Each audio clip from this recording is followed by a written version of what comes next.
2022-2023 mavsumning First Tech Challenge o'yini qo'sh keldingiz.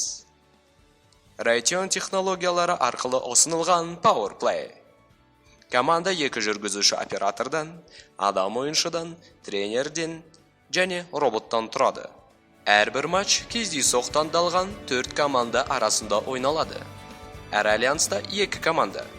Biroq har alyansga tek bir adam o'yinchisi ruxsat etilgan.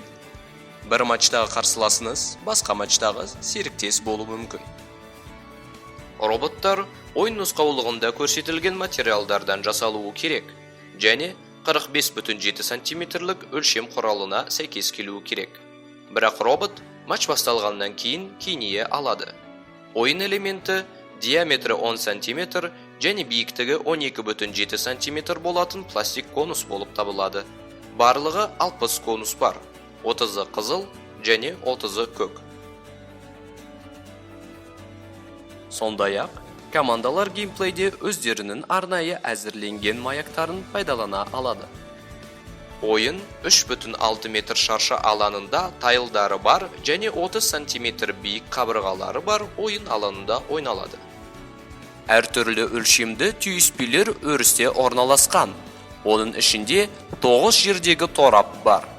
Сонымен қатар 8 төмен, 4 орта және 4 жоғары түйіспелер бар. Бұл түйіспелер икемді серіппелерге орнатылады және тура тік емес болуы мүмкін. Таспаны өшірілген қосалқы станциялар екі жағынан да орталықта орналасқан. Әр бұрышта терминалдар таспалармен жабылған.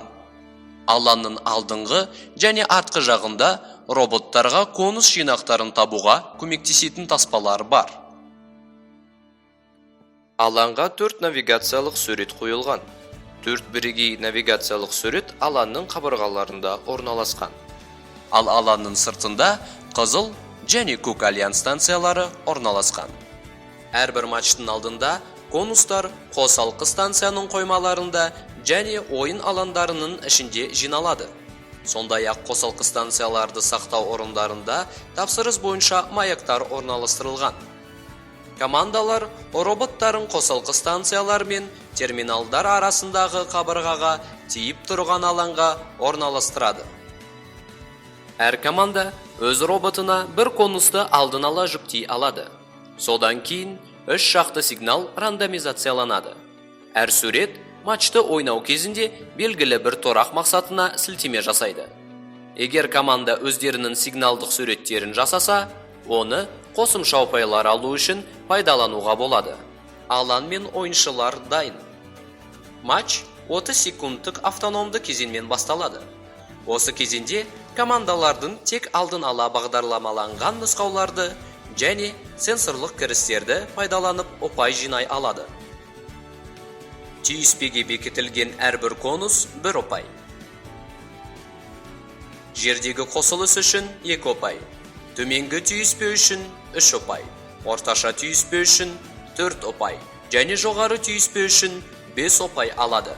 Альянстың қосалқы станциясында немесе терминалында тұрған робот 2 ұпай алады. Егер робот сенсорлары рандомизацияланған сигналды дұрыс оқыса, ол 10 ұпай жинау үшін сәйкес сигнал аймағында тұра алады. Дегенмен, реттелетін сигнал жиынымен көрсетілген тиісті сигнал аймағында тұрақ 20 ұпайға ие болады.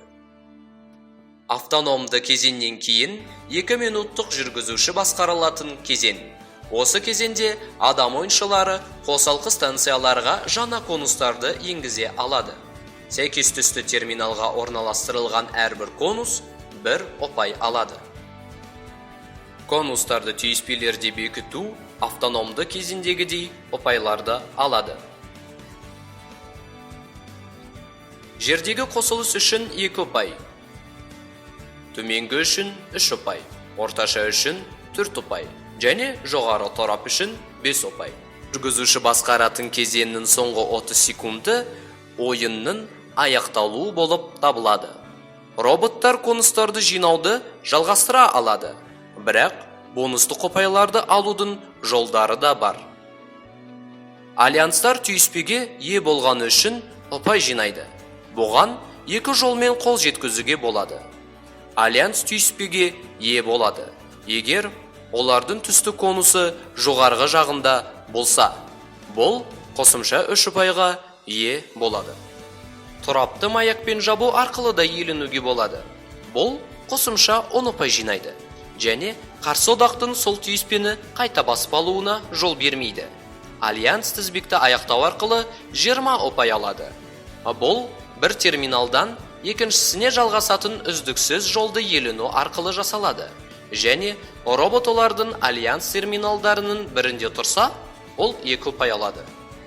Автономды кезеңде соғылған барлық конустар матчтың соңында орнында қалса, қайтадан есептеледі.